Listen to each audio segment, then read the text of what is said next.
Hello, everybody. Oh, and hello, Ava. Making her grand entrance as always.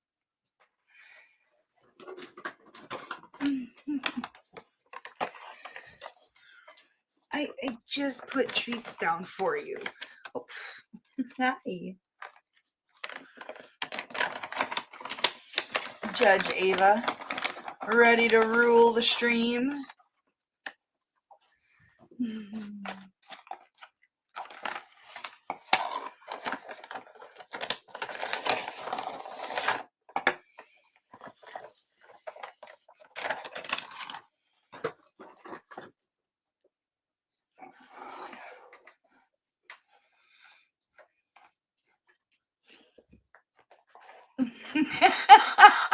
She's getting quicker.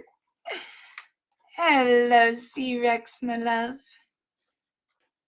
Hello, Nana Laura. Hello, Jerry Matthew Boyd. I'm so sorry to hear that. I was struggling with my asthma so bad last night. That's why I couldn't come live. And it did not break until about 1 o'clock this morning. And the only reason it broke was because I took Mucinex.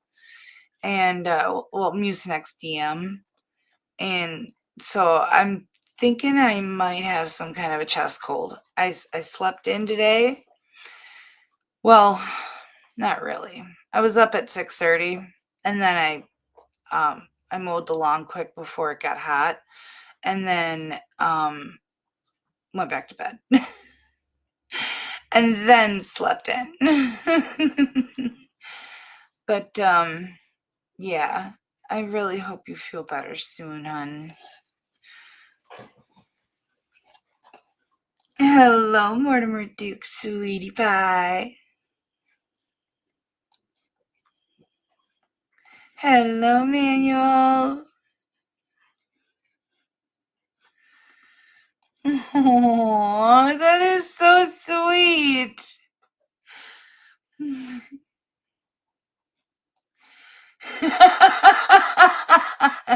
Not today, Regier. Not today.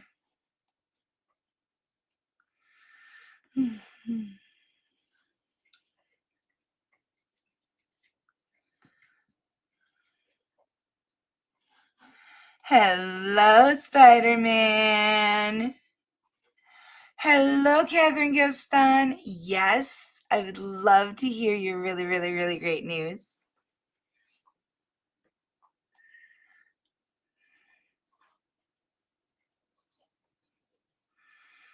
Hello, Lisa. Welcome, sweetie.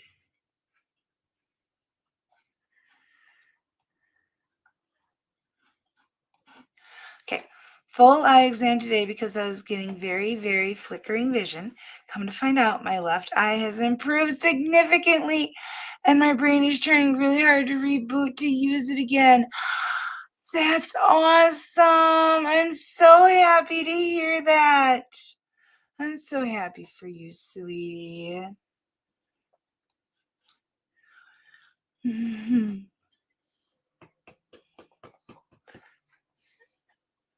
All right. Get out of there. I've got some spilled kitty kibble, and Ava thinks she should be entitled to it. Every kibble, every last kibble. It's all hers. Sure, Manuel. What you got for us?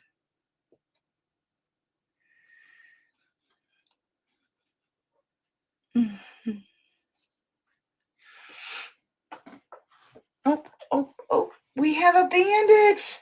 Hello, baby girl. Oh, and a very jealous Ava. But that's okay. That's why I have two hands. You guys are just going to have to wait. Oh, look at that. Pun intended.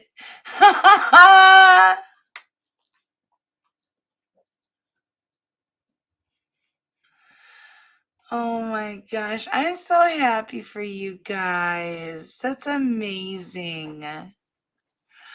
Soon you guys will be able to see me clearly. Ava, owie, I gave you your treats, baby girl. Come on. Come on, just be good. I don't know if she knows what that means. All right, guys. We're going to go to Michigan, of course, as always. And then we're going to Ava. Stop. We are going to go to Clallam County, and we're going to spend some time with one of my favorite judges, Judge Hannafy. And then after that, I don't remember where we go. I think Kansas. Right after Clallam County. Yeah, I did not find a soft sit in Clallam County. So when Patrick B asks, we didn't find one yet. I'm still looking. Always looking. That's the goal.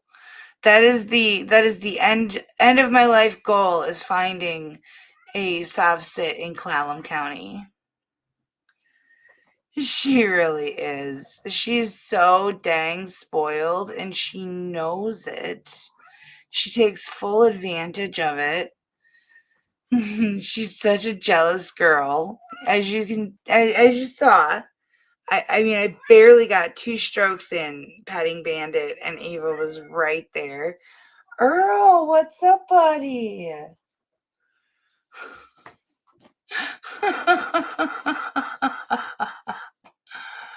Oh my goodness. Are you ready for tonight? Yeah? You ready?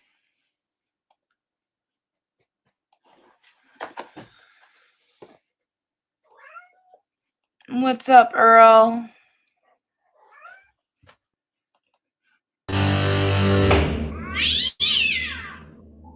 Mr. Sanchez. No. So we are on the record in case number 25-4631 SM, and you are Martin Sanchez. Yeah. You are appearing on a bench warrant arraignment this afternoon. I believe it was a fail to appear for a pretrial. Ms. Ferrara Wilbur is the defense attorney available to assist you in this arraignment. And Ms. Ferrara Wilbur, did you have opportunity to review the allegations on the bench warrant nature of the same with Mr. Sanchez? Yes, thank you. We did have the opportunity to review the failure to appear allegation, as well as Mr. Sanchez's right to a hearing with counsel present. At this time, he would waive those rights and admit to the failure to appear with explanation. So, Mr. Sanchez, you understand that you do have the right to a hearing, and if you choose to admit that violation, you're going to waive those rights. You understand that? Yeah. Yes. All right. So we will get the file to the judge. I don't know exactly when it is that he will be able to accept your plea. You will be remanded to jail until the time of that plea. For right now, then, you are all set. Magistrate, would the court consider a bond for Mr. Sanchez? He is employed full-time and has been at Applebee's for the past 7 years, so he faces losing that if he is remanded. Well, my 3 kids that are... Okay, Mr. Sanchez, hang on. So, did he have contact with Ms. Conlon? I don't know to any contact with Ms. Conlon. This was an issue of Mr. Sanchez has a key for his mailbox, and that key was lost and he had to have it replaced. And due to that being the issue, he didn't have the notice to appear. So you would have been told at the time of your arraignment, the date and time of your pretrial conference. No, they said it was gonna get. They said it was gonna get sent in the mail or something. That's what they said. No, we tell you what the date is, and we tell you that it will be sent in the mail. but you're told what date to be back here at 9:30 a.m. in person at the time of your arraignment. What is your address? 2766, been living there for 7 years, and taking care of my 3 daughters. 2766? Yep, We have 2776. Which is it? 2766, that's my address, and that's what's on my ID is 2766. So they were sending it to the wrong address, even if I did have a key. I don't know. Were you arrested for any other reason No, last I night? was sleeping. How did I was sleeping at home with my kids, and they came and woke me up. I just got out of work, went to sleep, and they knocked at my door. I answered it, and that's when I came to jail. All right, well, so you need to be in touch with your attorney. Do you know your attorney is Miss Conlon? Miss Conley, okay. Cynthia Conlon. So you need to make sure that you're in touch with her. I will release you. The court will take no action on the failure to appear. We will reschedule this for a pretrial conference in 2 weeks. On the Cool, 14th. The You need 14th, to thank listen. you. Can I just? All right. For the 14th, 9:30 a.m. in person. And again, we will mail you a notice with the date and time, but you might want to ask the officers to write that down for you. August 14th, 9:30 a.m. pretrial conference.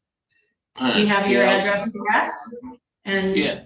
you need to be in touch with your attorney, Ms. Conlon, okay? All right, thank you. You're welcome. So for right now, Your Mr. Honor. Sanchez, you are set. So, yes, sir. Did you have did you give him a bond? Was there a bond that amount that you gave him? I'm releasing him on a $1,000 personal recognizance bond. We're recalling the bench warrant and taking no action. Yes, Your Honor. And you may not use nor possess any alcohol, and you'll submit to discretionary testing whenever requested by a police officer or any court personnel, so you can't refuse, okay? Okay, Thank you. Thank you so much, Thanks. Magistrate. thank you. Yes, ma'am. Control door So- 22. It is really rare to get a magistrate or a judge to overturn their decision after they've made it. Once they make their ruling, that's their ruling, and that's usually final. I was very shocked that she amended it to allow him to go home. And hello, Charlie. And I knew everybody would have comments about the pink hair, so I left him in, even though he wasn't interesting.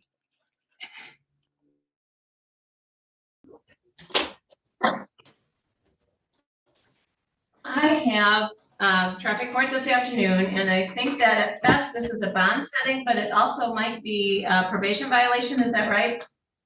Deputy Paula? Sorry. I've got Sonny Bernhardt here. I can go grab his file, Your Honor. I don't know what he's here on. I know I'm here on probation, remanded for 30 days. Yeah, so we'll see him tomorrow if there's anything else that we need to see him for, okay? Yes, Your Honor. Thank you. Ma'am, if you'll step forward to the counter, you're here on failure to ID. Your bond is set at $1,500, and I've granted you time served on the warrant that you were brought in for the city of Denton. Ma'am, did you understand the rights that I read to you? Yes, ma'am. Are you requesting paperwork to fill out for a court-appointed attorney, or do you believe you'll be able to bond out? What? I guess I'm kind of confused a little bit. So the bond is for the charge for yesterday. Correct, for the failure to ID, and I'm giving you time served on the warrant that you that they also brought you in on for the theft under 100 for Denton PD. So the bond you would need to make is a bond, the total bond is $1,500. So that's what I'm asking, if you're requesting paperwork for a court-appointed attorney, or if you believe you'll be able to bond out on that case. That would be like 150, right? Not like 15. Correct. Okay. Correct. Yes, ma'am. Although I did want to bring up, if I can, if I'm allowed to. He gave me failure to like ID, but he misspelled the last letter in my name, and Okay, I've read the affidavit, ma'am. This isn't a finding of guilt or innocence. This is a probable cause finding. So it'll be up to the district attorney's office as to whether or not they want to file the case. Okay. So if you believe you'll be able to post bond, if you will sign this document indicating you understand your rights. Okay. Do I sign this thing? Yeah, right there. We'll go ahead and get you back. Mr. Blankenship, if you'll step forward to the counter, please. Mr. Blankenship, you're here on a public intoxication and you're receiving a promise to appear. Your court date is September the 4th at 1 p.m. I need you to sign this document indicating that you understand your rights. And the second document that you sign will be your promise to appear for September the 4th. Okay? Yes, ma'am. Thank you. You're welcome. Thank you. All right, Mr. Neighbors, if you'll step forward, please. Mr. Neighbors, you are here on 5 new charges out of the city of Denton, assault causing bodily injury, 2 terroristic threats, and evading arrest, and a failure to ID. Your bonds are set at $2,500 on each of those cases. That totals $12,500. You have a warrant out of Denton County. And that bond is set at $25,000, and then you have a parole hold that there is no bond on that case. So there's 2 of these magistration forms that I need you to sign. Sir, did you understand the rights that I read to you? All right. Sir, if you will sign these, are you requesting paperwork to fill out for a court-appointed attorney? Yes, ma'am. Okay. All right, sir, if you will sign both of these documents. Is he medicated or what? I can't imagine this guy doing the wild and crazy stuff that they're alleging he did. Terroristic threats and DV with bodily harm and all that. Like, he barely seems conscious. And then I have one other document that I need to go over with you, okay? All right, the third document that I need to go over with you is a protective order. You can't go around Ms. Wilson. You can't communicate with her in a threatening, harassing manner, okay? So if you will, you're not necessarily signing that you're agreeing to that protective order, but you're signing that we have talked about it, okay? Yeah, I won't sign that. You're not going to sign it? That's my wife. Okay. I didn't threaten her. Okay. Well, there's a protective order in place, okay? Whether you sign it or not. All right. Thank you, sir.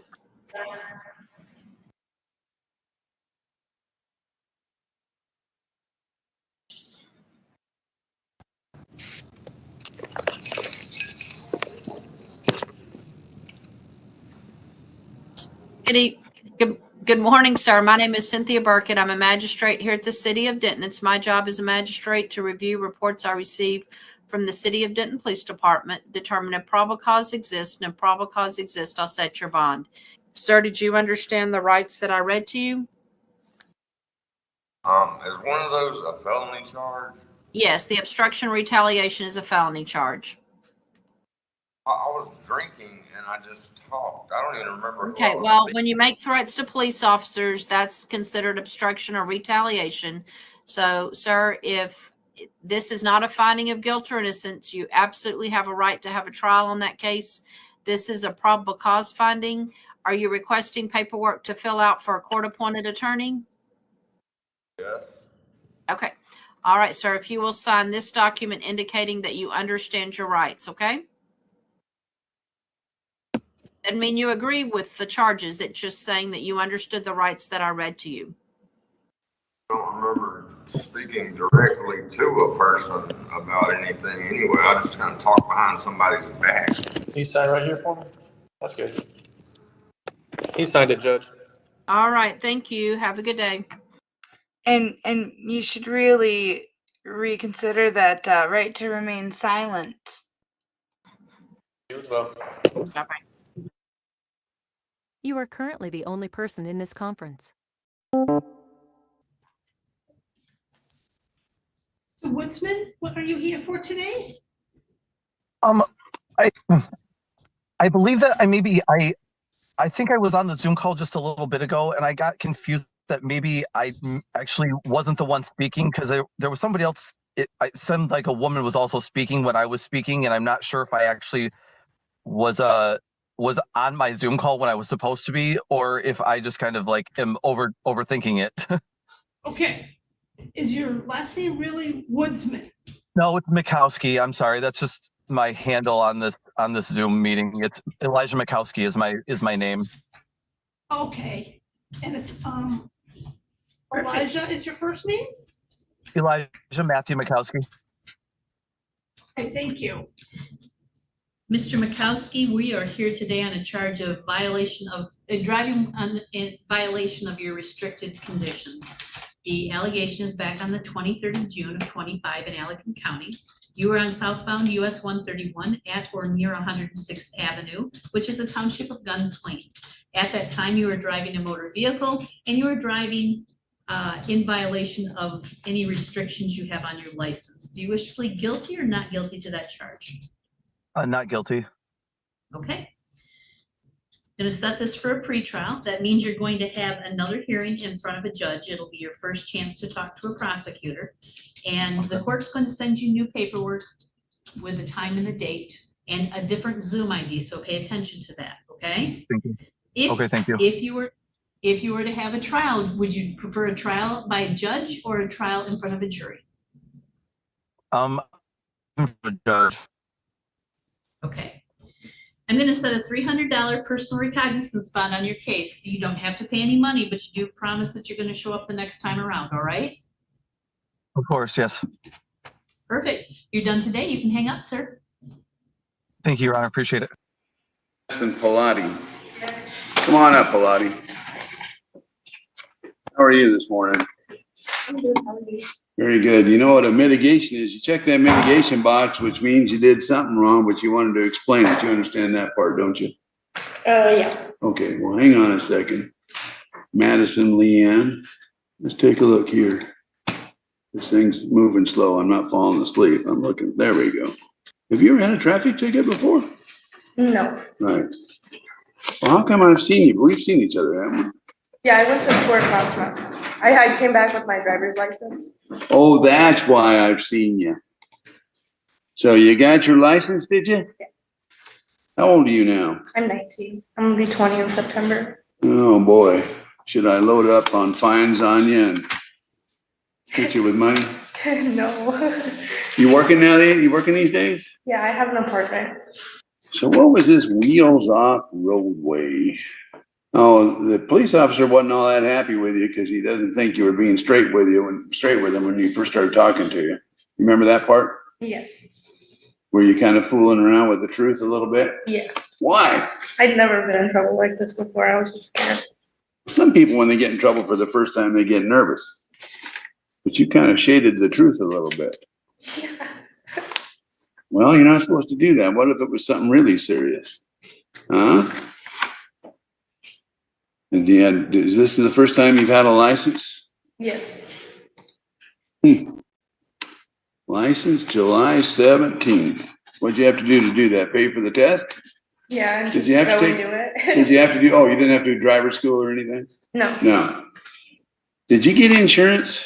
No, not yet. I don't have a car to insure. Gotcha. And an open alcoholic container. What did you tell me about that alcohol container?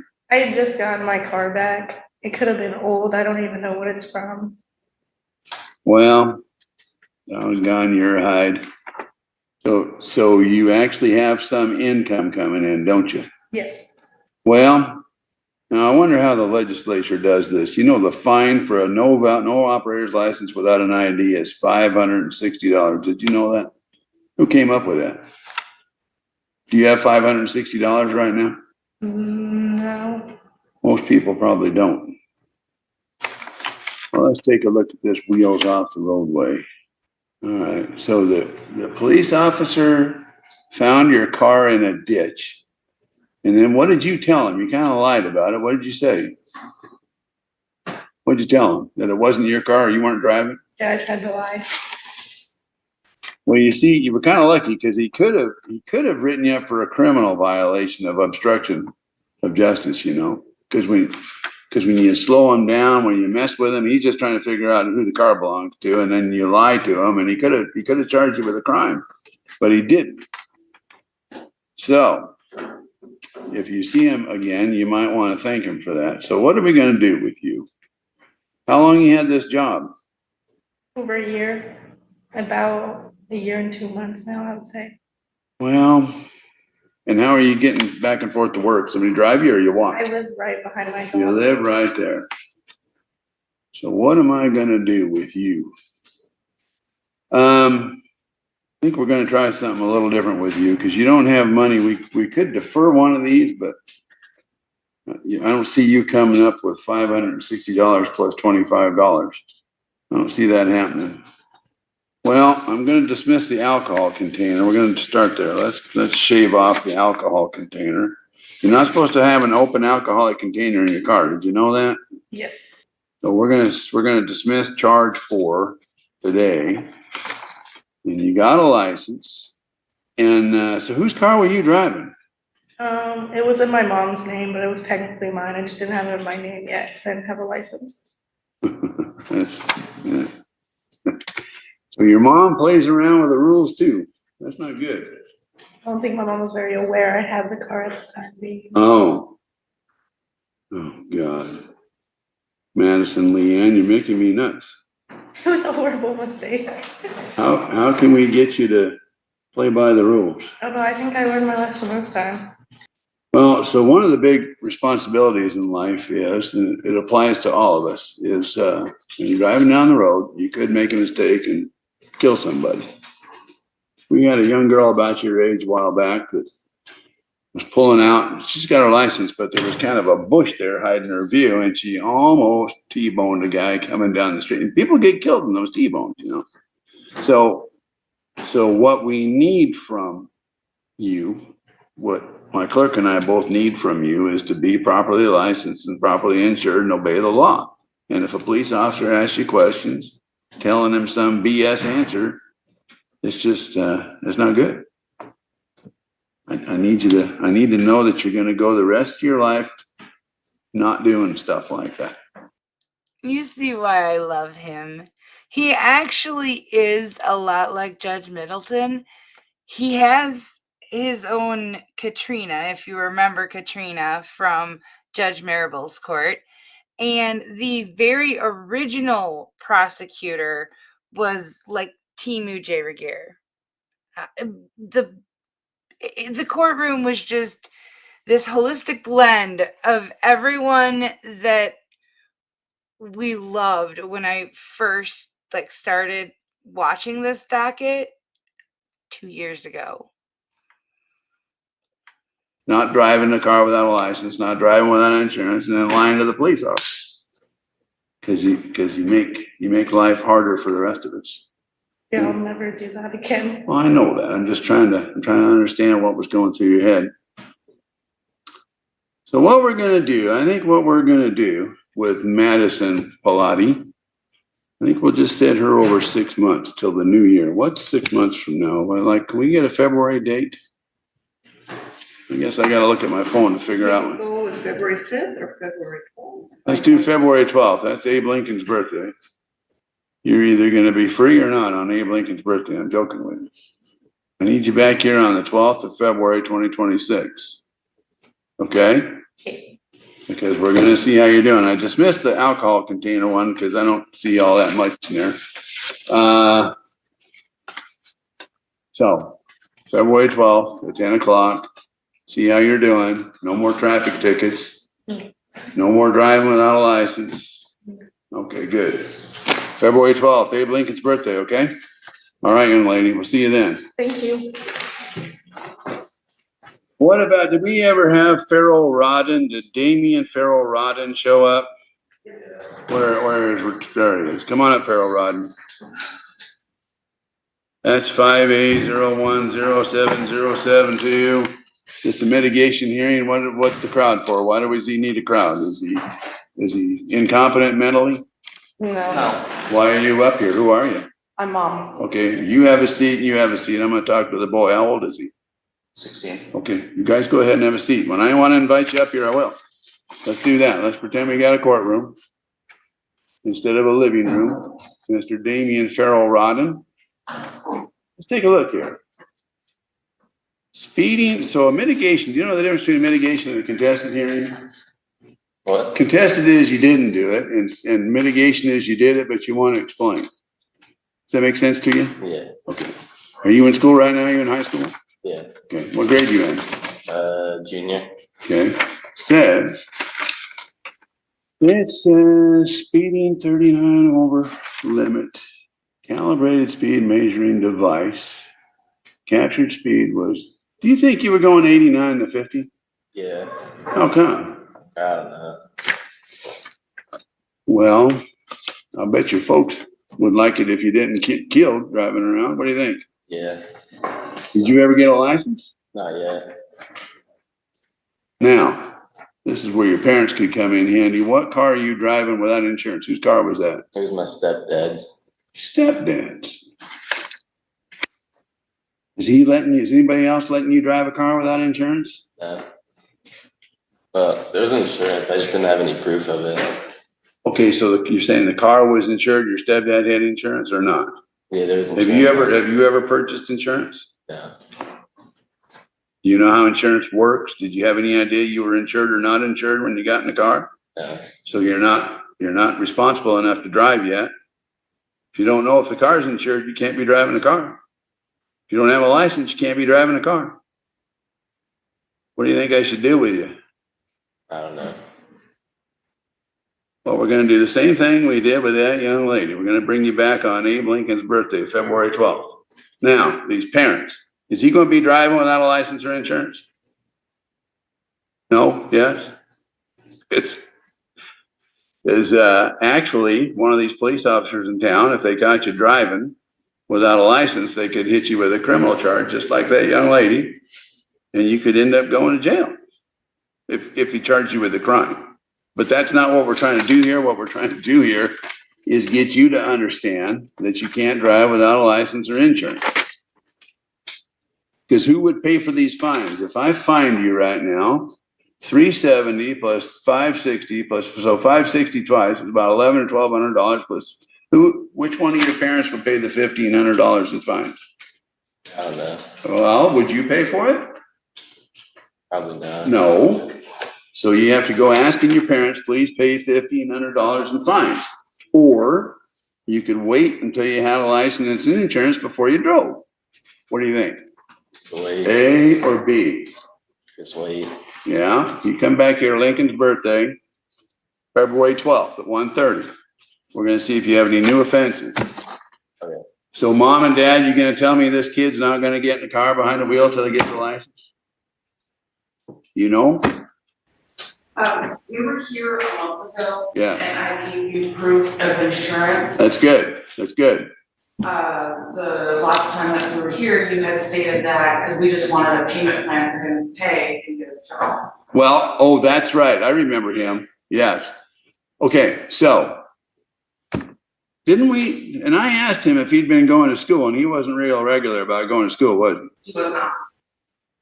And you weren't honest with me about why you weren't, because I wondered if you were going out and partying with your friends. Were you out partying with your friends? Sometimes. Well, see, here's the problem. If I hit you with fines because you're irresponsible, you're not gonna pay the fines. So what did you tell me, Mom, that you're trying to get him into insurance? What's he making payments on? He hasn't made payments on anything. No, but I mean, what would be the theory of making payments? What would we making payments on? Well, see, he has tried to get a job. He has filled out applications and everything like that. Right. He lacks going to check in on his applications. And so after we found out what was gonna happen today, I had told him that if he doesn't find a job, that I'm gonna be responsible for making the payments, that he would be the sole child in the house. Well, I'm sorry to hear that. You're stuck in a rock and a hard place, aren't you? Yeah. What to do?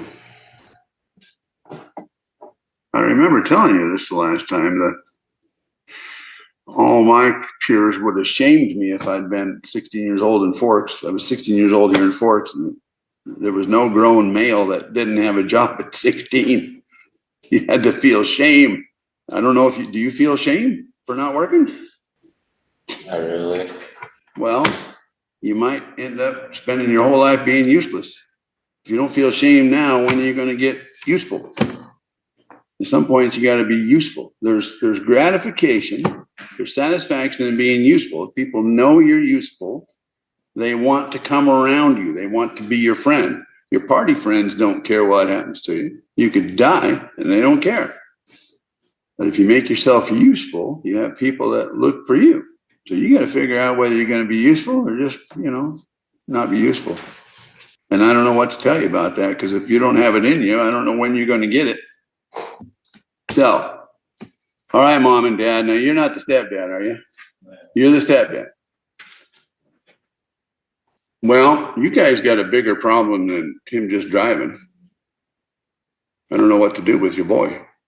We're going to try this again. Did you say that you're looking for jobs? Are you looking for a job? Yeah. It's almost August. Tomorrow's August. Was there any work around town right now? Like is it? What he has to drive a truck to do the jobs. So getting a license would be good. We just can't afford it. Well, I can't load up. If I load up on fines on him, that's going to go to you, and I don't want to do that. So we got to figure out something else. Is there a way to do community service? Well, we could. What I'm thinking about is this one has me puzzled. And I hate to sound like an old man, but if you were 16 years old in Forks in the 70s and you weren't working, you wouldn't have been able to show your face anywhere. And I saw waitresses at Pay and Save that didn't serve young men not working because they didn't want to talk to you. If you weren't working, they didn't want to talk to you. So you present a real puzzle to me. A real puzzle. You're not sitting at home gaming, are you? You go out and you find your buddies, is what you do. Some of them probably have marijuana, I'll bet you. No? Well, what do your parents seem to think, so one thing I know, because I'm an old man, people who game and people who smoke marijuana do exactly what you're doing. They check out. You have checked out. You're 16 years old and you're checked out. Now what? I'm serious. This is an ongoing conversation. Well, and it's Both of us work really hard.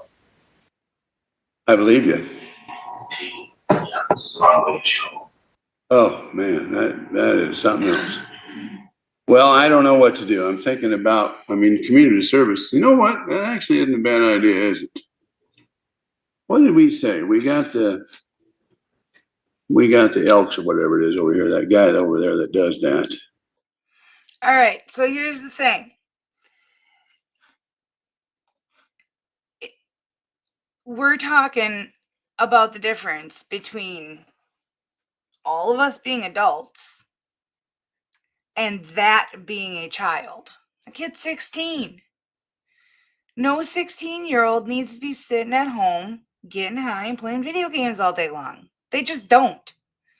They need to learn responsibility. They need to focus on their education. They haven't even grown up yet. So I'm on the judge's side on this one. And I'm very pro legalization. I'm in a state where it's not legal, so I can't even do it. But my point is it's a 16-year-old. He doesn't need to be doing it. Just like he doesn't need to be drinking, and definitely does not need to be driving drunk or stoned. You know what I mean? There's a guy that handles some of the. Yes, I think I had their name and pull that out. You know what? There's an idea. That would be Rufus Kane. Rufus, I can never, you'd think a name like Rufus would imprint on your brain, wouldn't you? The city also needs community service. I was just thinking of the city. So I'm sorry, Mom and Dad, come back up here. I want to talk to you for a minute. Would you please tell me your names? I'm Corey, this is Tiffany. Corey and Tiffany? We might have an idea, maybe. Yeah, I'm sorry I didn't remember that kid. I can't stand it when 16-year-olds come in here and they can't get it going. It just bothers me. I understand it up to a point. I understand it to a point. Is there city work for a 16-year-old that hasn't done a stitch of work in his life? You think? Oh, I don't know. He's going to school. He's a junior in high school. So I don't know, maybe 10 hours a week or something. Maybe, I don't know. Saturdays. Is he now? That's right. We're right in the middle of summer. So that's right. Okay. Should I send these parents over with their boy? Okay, thanks, Narissa. So we're going to set this over till not February 12th because we need to see our young friends sooner than that. You guys are going to go over and find Narissa Davis next door at the city. Do you know her? Right across the hallway. Ron's wife. Right. You know Ron, you know RD? Yeah, I work at Whitehead's and I see all the truckers and everybody. What was Whitehead's now? I forgot. John, his Victor's son. Oh, Victor's son. That's right. I did know that. So I know I used to be the manager at O'Reilly's, but I moved out here to be closer to home and I'm meeting all these people out here. So I know who Ronnie Davis is. That's funny. So the deal is that you could work for the city, and Narissa just reminded me that you're not in school right now because it's summertime. So the city needs people who can do some work, and that's what you're going to do. Is what you're going to do, Mr. Farrell Rodden. I don't know, Mom. What do you think? What worries you the most, the not working or partying? The partying. He's been in and out of juvie because of his choices. Marijuana choices, booze choices? At the time, it was stealing. Stealing choices? Yes. He was using my debit card and stealing our vehicles.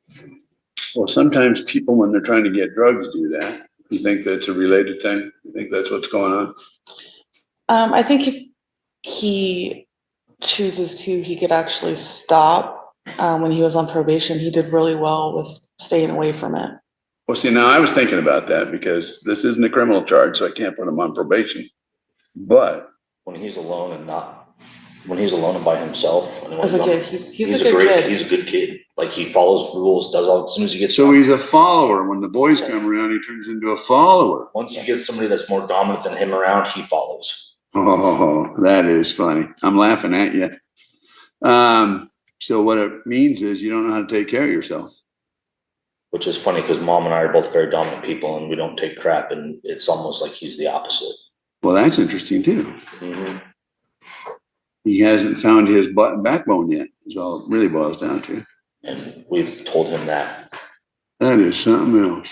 Like I said, he's a great kid when he's by himself and when he was on probation. He followed orders. He did what he was supposed to. As soon as he got off probation, he slipped right back into the same groove. Why don't you guys go over and see Narissa Davis and see what they have for the city to work? Now, we need to bring him back in about, when does school start? September what? September 6th? 3rd. The 3rd? We're going to bring him back on a Thursday, August 28th at 10 o'clock. And we're going to see, Damien, whether you've done some work for the city. As far as I'm concerned, I hope they give you 60 or 70 or 80 hours of work. I don't know what advice to give you, though. I don't know what to do with you. honestly, getting him to do the community service, that'll do a whole lot for him. It'll give him self-confidence. He learns a skill, and he's not going to be out drinking and drugging, at least not as much. I just don't know. You know what I'm talking about. I know you guys weren't around in the 70s, but people used to mock you if you didn't work. Well, and that's what I've told him numerous times. Mom's told him that too. Growing up, our parents busted their butts, so that's all we know. And it's weird to watch somebody that doesn't have drive to do something. He doesn't know what he wants, I guess. That's a lot of the problem too. He hasn't found out he hasn't found his, I would say, following, but he hasn't found what drives him. What do you think, Tiffany? That's pretty accurate. You poor guys. He has told us that he thinks that he'd be better if we moved, but we've talked about moving a couple of times, we just haven't. It's not going to help. I don't think moving's going to help. All right. Well, I'm sorry about that, about everything. Damien, I need you to work as many hours as the city can throw at you between now and the 28th. And we're all sitting around talking about you. It's only because it's just like I was speaking to that young woman. The stuff that looks normal to a kid isn't normal. If you're getting stoned or you're driving around without a license, you're driving without insurance, then you kill somebody, you got to live with that the rest of your life. I met a kid one time in Yakima that was driving a car, high school graduation, and his 4 friends died in the car. So it's to a kid that doesn't seem real. To the rest of us been around for a while, that's pretty real. So the stuff that you're doing that you think is okay is not okay. So I don't know how we're going to solve that, except I do know that focusing you on work for the city is not going to hurt. Okay? So go see Narissa. Nice to see you guys. And we'll see what we can do. Maybe working might change things. I don't know how you make somebody interested in something, do you? I don't either. Maybe into sports and everything like that, but it just stopped. And that sounds marijuana-ish. A lot of his stopping with sports was back coaching. Yeah. Being told one thing and then shown another, and he finally got fed up with it. And I know the situation, and I don't blame him one bit. If I show up to practice, I want to play. And with him, he was told one thing and sat on the sidelines. And I don't know if that was the demise of everything, but that's when everything kind of started getting worse.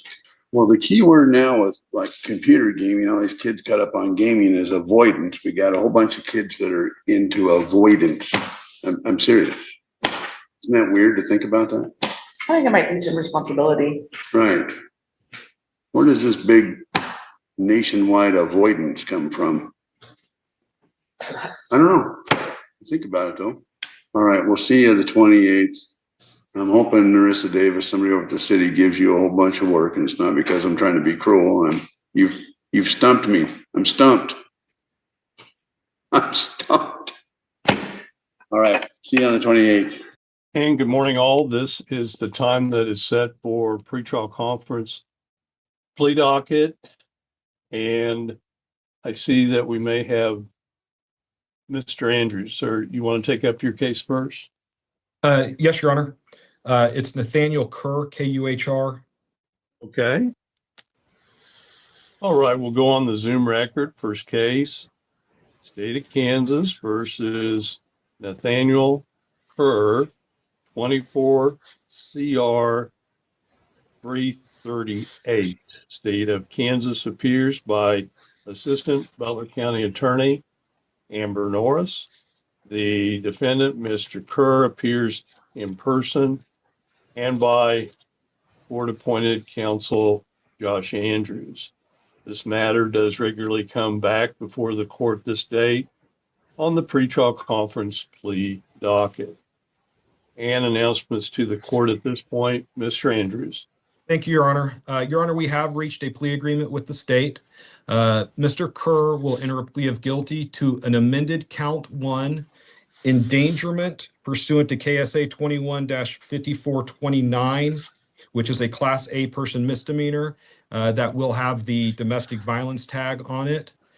He will also enter a plea of guilty to count 2 as charged, which is domestic battery Class B person misdemeanor.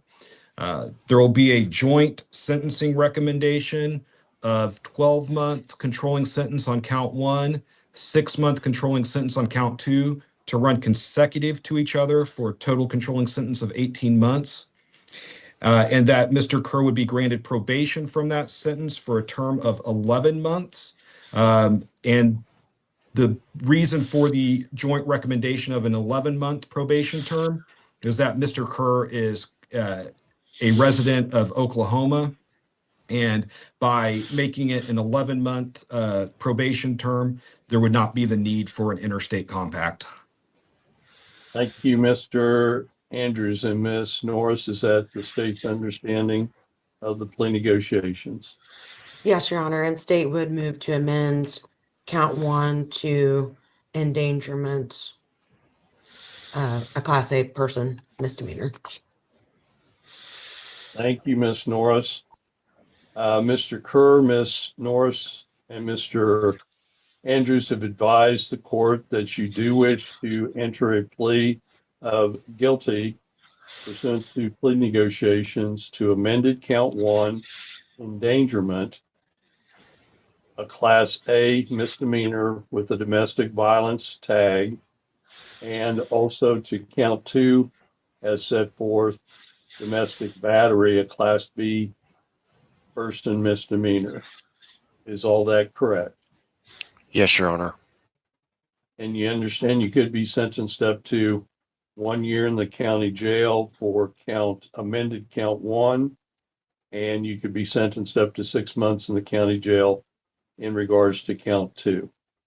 Yes, Your Honor. Have you had adequate and sufficient opportunity to consult with Mr. Andrews prior to entering your plea here today? Yes, Your Honor. Mr. Kerr, the court does find that you are knowingly and voluntarily entering your plea, and the court does accept the same. In regards to sentencing, the court does adopt the recommendations as jointly provided to the court by the state and the defense, and the court does sentence you to 1 year in the county jail, amended count 1, 6 months in the county jail, count 2. Court does run those sentences concurrent to each other.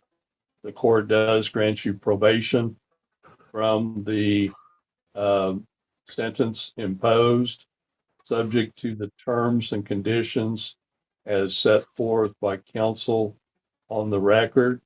The court does establish this as an 11-month probation period of time. 11-month probation period of time for the reasons as set forth on the record previously. Immediately after the hearing, I do order you to telephone court services, Butler County Court Services at 316. Give me 1 second, Your Honor. I'm trying to write that down. Okay. 316. And Your Honor, Yes. State and defense actually requested that the counts run consecutive for an 18-month underlying sentence, and the court said concurrent. Court stands corrected. The court stands corrected, Mr. Kerr. The court did adopt the recommendations jointly of the state and the defense. The court misspoke. The court misspoke, and the sentences should have run consecutive to each other for a controlling jail sentence of 18 months. And Your Honor, state does have a few other recommendations as part of the sentencing, Yes. besides the probation and the length of time.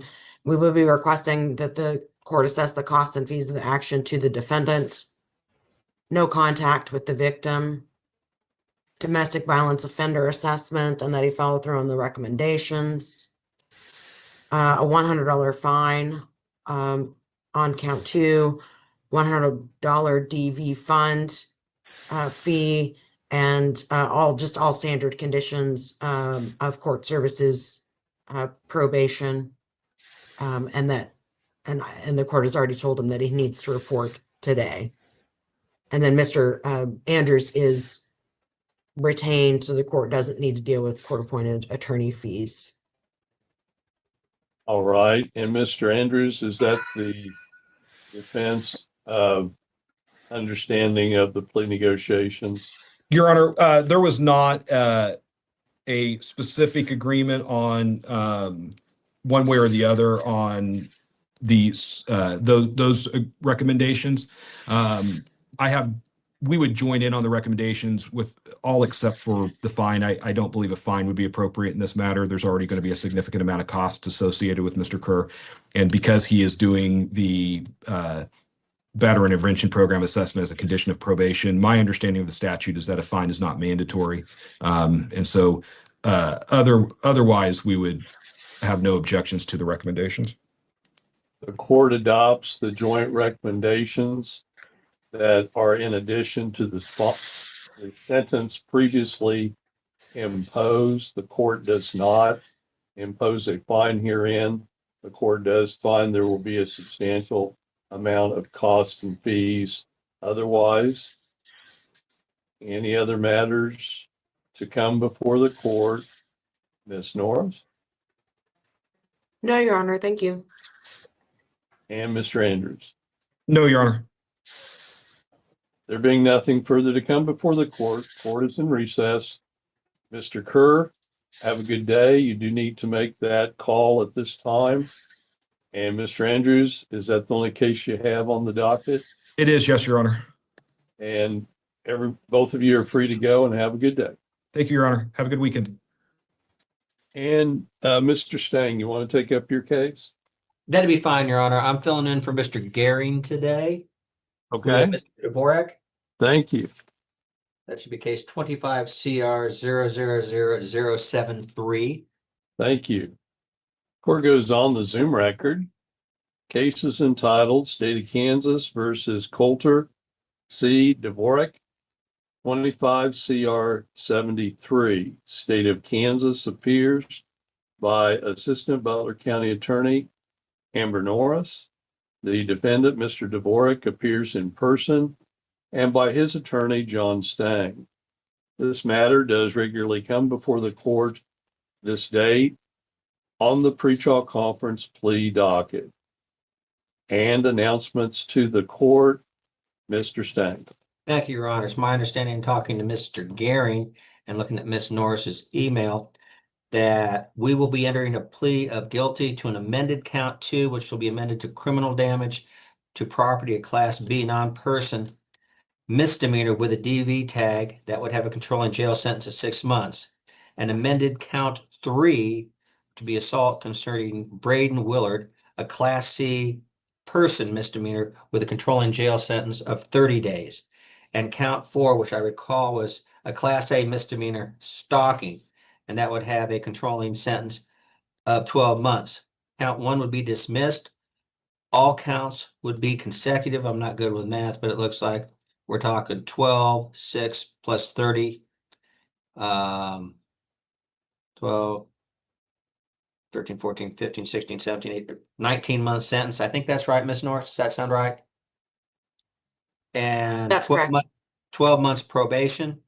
There is a $500 restitution owed to Mr. Willard, and there's a $100 DV fund fee owed.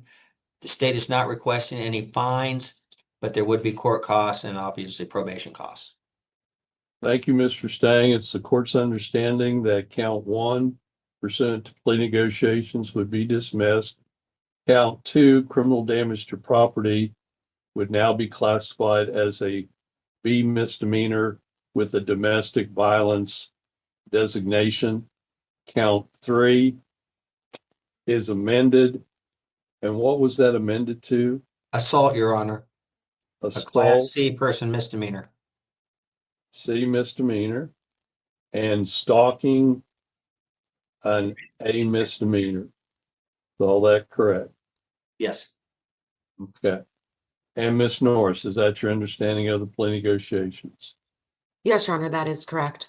And we'll have, we'll be prepared to proceed to sentencing today upon successful plea. Yes. Thank you, Ms. Norris. Thank you, Mr. Stang. And Mr. Dvorak, Mr. Stang has advised the court you do wish to enter a plea of guilty to count 2, criminal damage to property, a class B misdemeanor, count 3, as amended to assault, a class C misdemeanor, and count 4, stalking, a class A misdemeanor. Is that correct? Yes, that's correct. Have you had adequate and sufficient opportunity to consult with Mr. Stang prior to entering your plea herein? Yes.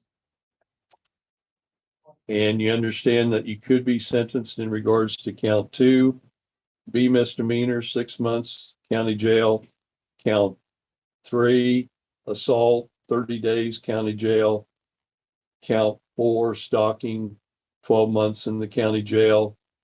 And you understand it is recommended to the court that these sentences be run consecutive to each other. So that means if once again, I add correctly, 6 months plus 1 month would be 7 plus 12 for the A misdemeanor and stalking. You could be serving up to 19 months in the county jail. Do you understand that? Yes. Mr. Dvorak, the court does find that you are knowingly and voluntarily entering your plea, and the court does accept the same. Recommendations for sentence, Ms. Norris.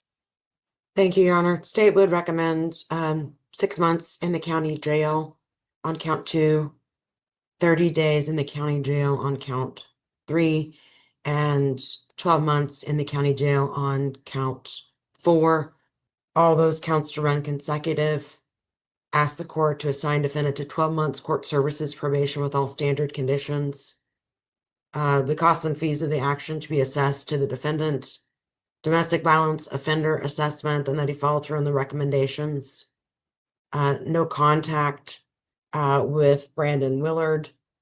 There is $500 in restitution to Miss Proc, and peaceful, non-threatening contact with Miss Proc. There are no fine requests, and there is $100 DV fund that fee. Otherwise, Your Honor, no further recommendations. Thank you, Ms. Norris, and recommendations to the court, Mr. Stang. Your Honor, we concur with the state's recommendation and ask the court impose same. Mr. Dvorak, the court does sentence you to the care, custody, and control of the sheriff, Butler County, Kansas, to serve 6 months in the county jail, count 2, 30 days county jail, count 3, 12 months county jail, count 4, all sentences to run consecutive to each other. The court does adopt all of the joint recommendations pursuant to plea negotiations as the order of the court. Subsequently, the court does adopt all costs, fees, and fines herein as jointly recommended, and the court does order you to pay at the rate of $100 per month. $100 per month. Your Honor, I believe he paid a cash bond of $5,000 in this case, and it's his recollection when his father made that bond, they made the notation on the bond sheet that the proceeds from the cash bond could be used towards the payment of this case.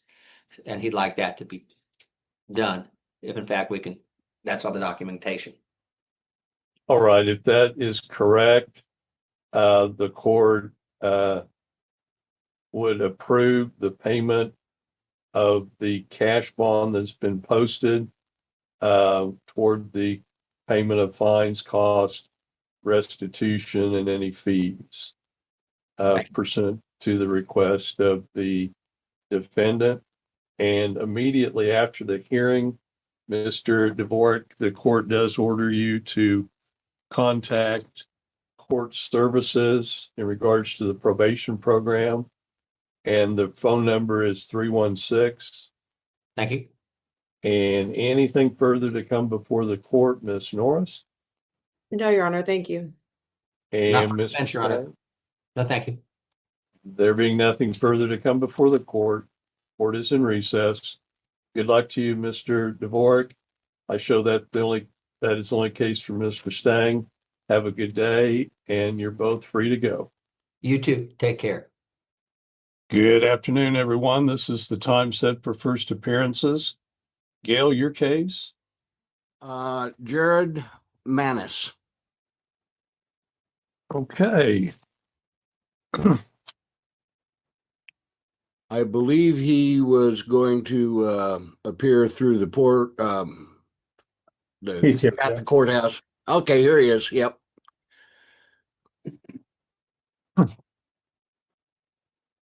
All right. Good afternoon, Mr. Manis.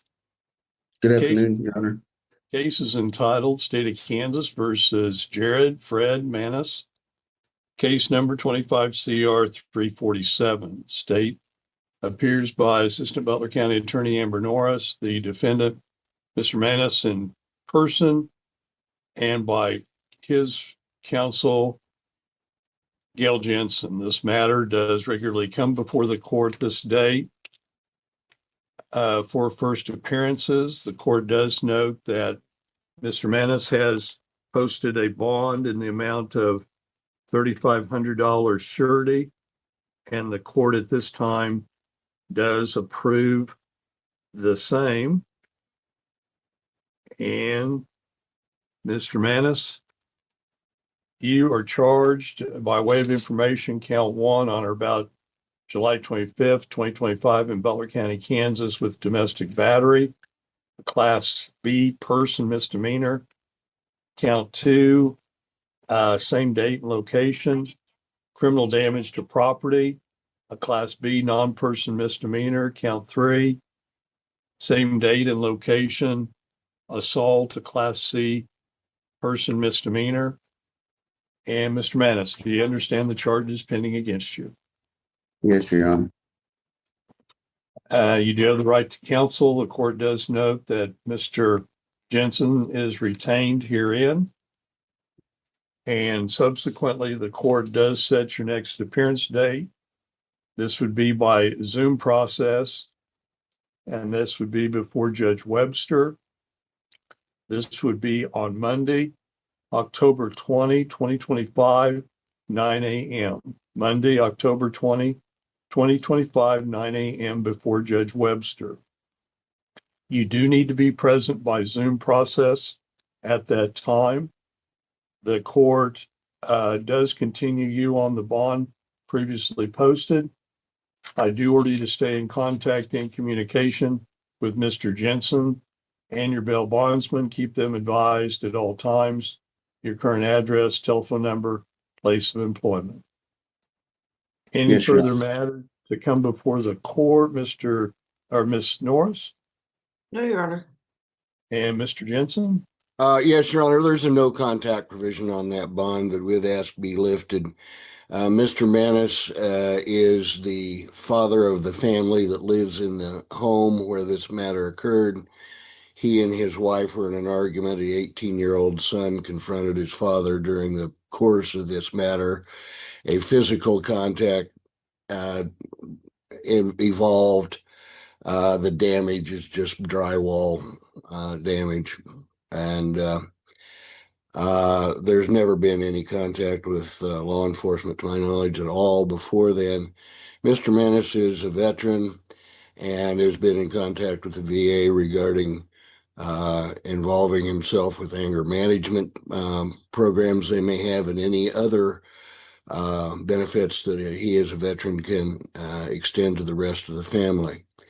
There was no injuries. Frankly, no need for Mr. Manis to be barred from his own home when it was basically a mutual argument between he and his 18-year-old son. Thank you, Mr. Jensen and Ms. Norris. Your Honor, state would ask that the no contact order with the alleged victims be maintained. This started with the defendant confronting his wife. They'd been arguing. There's talk of divorce. he strikes the wall next to her head. That's why the son gets involved. Your Honor, the son is 18, but in any domestic violence, even remotely related situation, we would ask for no contact. His status as a veteran has no bearing on this situation. The safety of all parties is the most important thing. We don't want law enforcement back out there again. And Your Honor, I do not think lifting the no contact order with basically his wife and his son is appropriate or remotely safe at this point in time. This happened, 5 days ago. So Your Honor, we would ask that that be maintained, and we would ask the court deny the motion to lift the no contact. And it's my understanding that neither alleged victim is interested in the no contact being lifted at this point. And the court makes inquiry, is Mr. Manis, is he currently involved or enrolled in a domestic violence program? He's in contact with the VA for that very purpose, Your Honor. He was immediately, the VA isn't running at optimum speed right now, but he's in that process. Yes, sir. I have an appointment on next Thursday at 2:00 for anger management. I was able to get into that, Your Honor. Thank you, Mr. Manis. Until such time as you are enrolled in the program, the court does maintain and force in effect the no contact orders that have previously been a condition of your bond.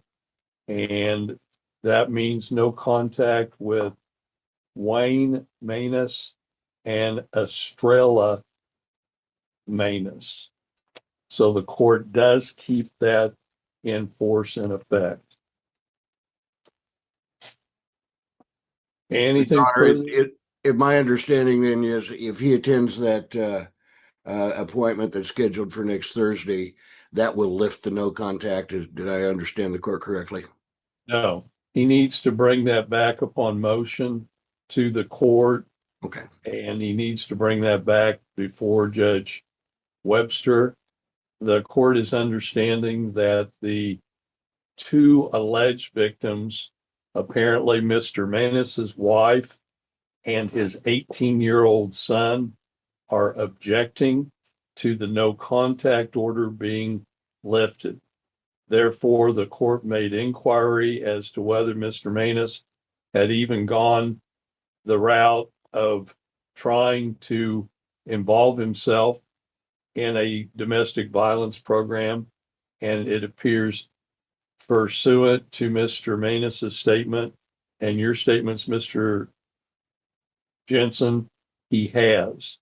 But until such time as he is involved in the program, is successfully completing the same, the court maintains the no contact order, and that is a motion that would need to come back before the trial judge.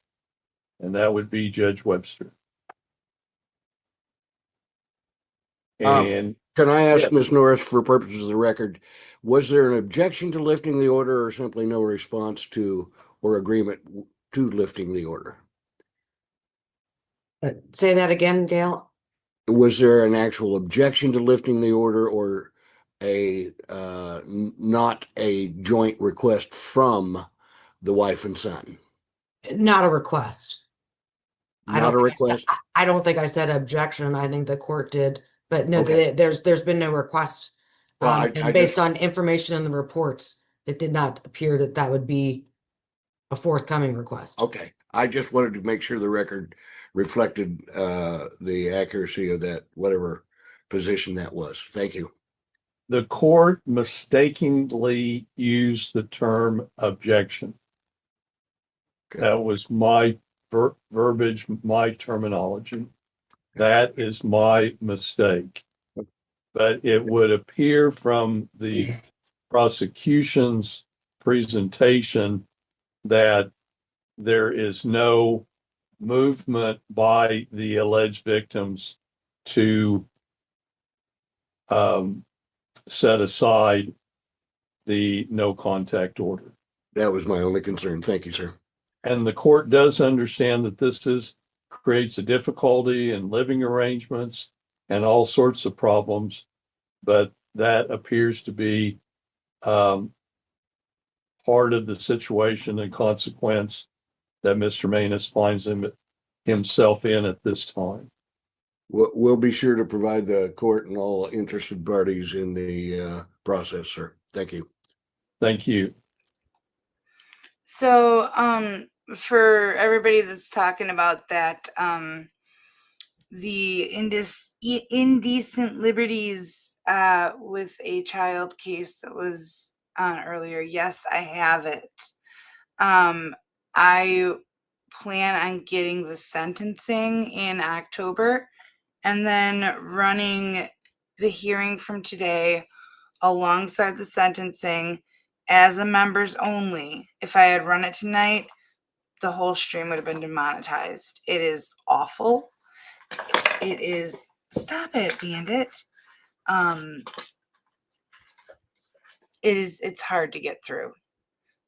So I feel that running it with the sentencing would be more therapeutic than just running it on its own. But the long and short of it is the guy just needs to be buried now. Like, we don't even need to wait for him to die. He just needs to be buried under the jail. And he probably will be. There being nothing further to come before the court, court is in recess. Mr. Manus, you're free to go. Have a good day. And Gail, you're free to go. Have a good day. Thank you. Yes, sir.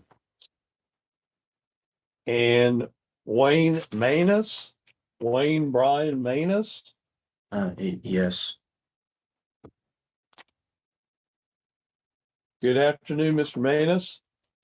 Good afternoon. The court is approving the bond that you have posted, and subsequently, Mr. Manus, at this time, no charges have been filed against you. Oh, look, it's the last guy's son. They both got picked up together. Unless there are holds on you by other jurisdictions or other cases in this jurisdiction, after this hearing, you'll be free to go. However, if you are summoned back in before the court, you need to abide by that summons and need to appear as ordered in the summons. Ms. Norris, anything further to come before the court in regards to Wayne Brian Manus? No, Your Honor. Do you have any questions, Mr. Wayne Brian Manus? No, sir. There being nothing further to come before the court, court is in recess, and you are free to go. Thank you. Okay, you're good to go. Have a nice day. Next case, State of Kansas versus Sarah Chantel Wallace, 25 CR 77. Good afternoon, Ms. Wallace. Hi, Your Honor. You're back before the court after failing to appear on July 23rd, 2025 for evidentiary hearing before Judge Crum at that time. Subsequently, Judge Crum set a new bond for you at $10,000 cash or surety bond. Court subsequently does set this back before Judge Crum by Zoom on Monday, September 2nd, 2025 at 2:30. Monday, September 2nd, 2025, 2:30 before Judge Crum on the preliminary hearing control docket. So Judge Rickey has set your bond in the amount of $10,000 cash or surety. Mr. Favre remains appointed to represent you. Your new date is set for the preliminary hearing control docket before Judge Crum, September 2nd, 2025, 2:30. That is a Tuesday. Any other matters to come before the court, Ms. Norris? No, Your Honor, thank you. And Ms. Wallace. Is there any way I could get the bond lowered at all? I have a 17-year-old, I'm her sole caregiver, and she's pregnant. There's a lot of things that we have to get done, and she doesn't really have anybody there for her. It's pretty No, important. Okay, no, Judge Crum has specifically set 10,000 cash or surety bond. He took your situation into, was concerned about your situation, took that information into thought process when he ordered the $10,000 cash or surety bond. I'm not going to disturb that. I don't think he knew about my daughter or anything like that. I don't know. That's something you'd have to bring up on motion before Judge Crum. And that would be something that you might be able to contact your court-appointed counsel in regards to. Okay. Anything further? No, Your Honor. Court is in recess. Thank you. Next matter we'll take up, let's see, did you say it was Mr. Bosley that you had there? Yes, Your Honor. Okay, we'll call that case. It's State of Kansas versus Johnny Bosley. Case number is 25 TR 1334. State would, counsel state their appearances, please. Here, on behalf of the state. And are you Johnny Bosley? Yes, Your Honor. All right, Mr. Bosley, looks like you were in court on July 16th. Judge Webster recused herself from hearing your case. And we're here to see how you're going to proceed on this matter. Have you applied for a court-appointed attorney? Yes, I have, but I messed up the paperwork. I have my glasses now. I want to fill out the paperwork again and see if I can get a continuance. Because I messed up the paperwork. When you say messed up, what do you mean? I don't see one here submitted. I didn't have my glasses and I was filling it out wrong. And I didn't want to turn it in like that, you know? Okay, so you didn't turn it in? No.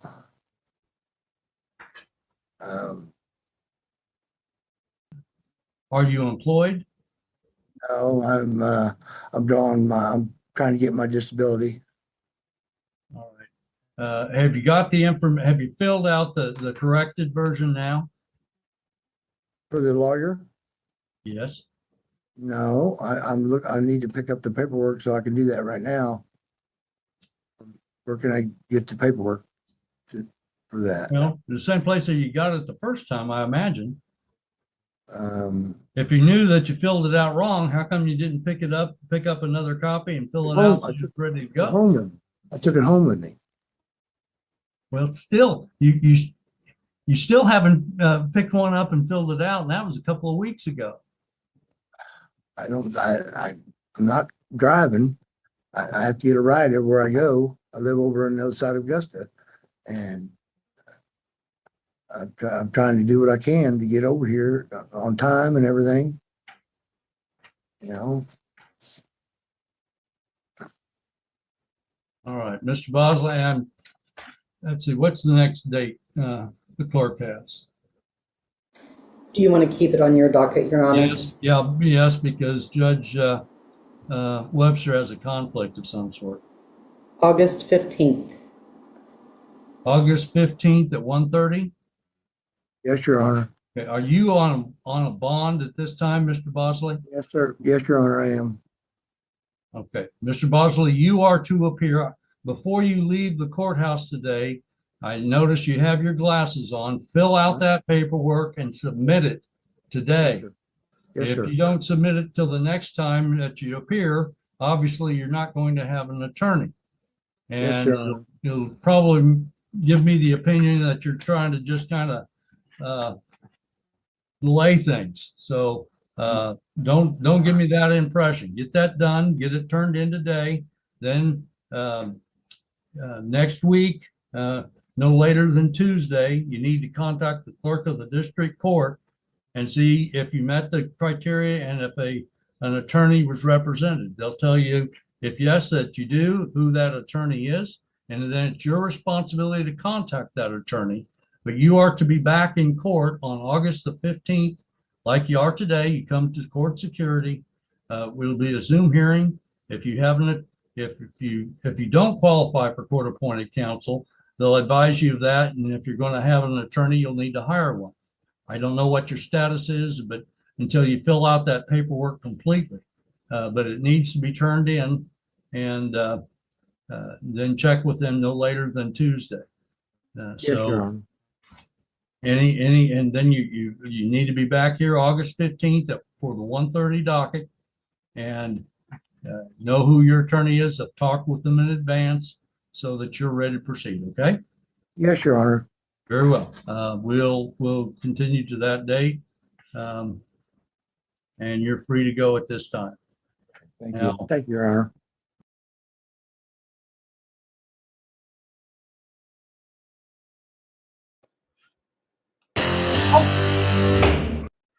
Dag nabbit, I hate when I do that. I clicked the wrong button. Well, if anybody was sleeping, I definitely just woke y'all up. Oh my goodness. That was fun. We had a lot of new people in the late live stream. Hi, Panda baby girl.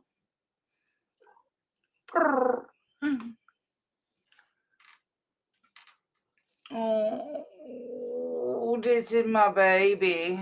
This is my baby girl. Yeah. Hey, look up. Look at the camera. Show everybody your pretty face. My angel. Best cuddler in the whole world right here. She is. She's the best cuddler. All right, guys. Thank you so much. I had fun, as always. This is the best part of my day, spending it with you guys. Thank you so much for coming and hanging out tonight. I'm gonna need my arm. All right, here we go.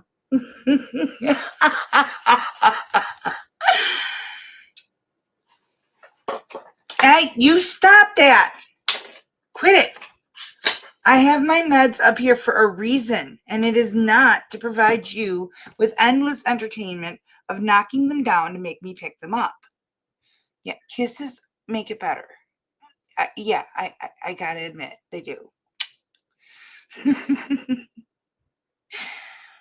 Be safe, be well, sleep sweet, and much love.